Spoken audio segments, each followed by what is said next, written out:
Today's Sunshine Note is titled, An Enemy Has Done This. So Satan went out from the presence of the Lord and afflicted Job with painful sores from the soles of his feet to the top of his head. Job 2:7. We awoke in the night to an ominous pounding on our front door. Greg stumbled downstairs and found a uniformed man standing on our porch, clipboard in hand. At the end of the driveway, his tow truck flashed his frantic lights.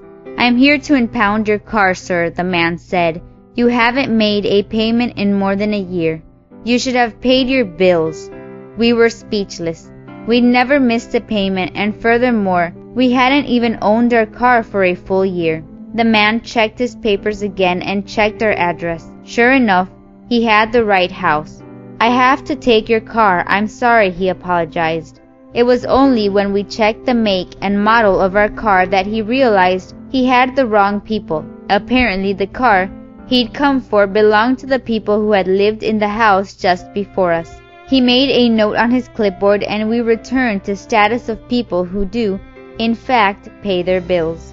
It sure feels lousy and even scary at times to get blamed for something you didn't do. But that's how God must feel all the time, isn't it? I mean, just think about how many things God gets blamed for, and all because He has the power to stop them from happening. He gets blamed for all our bad choices, the bad choices of other people, and the effects of the sins we choose. What's more, He even gets blamed for the things that Satan does. Even in the book of Job, when Satan is clearly named as the cause of Job's pain, Job questions God instead. When we feel like blaming God, my college chaplain, Pastor Rich, taught us to say instead, "An enemy has done this." When we see fires and floods and job loss happen to good people, when we see pain and suffering, disease and hardship, or even when we see death, we often blame God. But instead we should blame the enemy. He, not God, is the one who causes the suffering and death. The enemy is responsible for all of it, and has been from the very beginning. Next time something in your life goes wrong, resist the temptation to blame God, whose only responsibility lies in allowing us freedom of choice.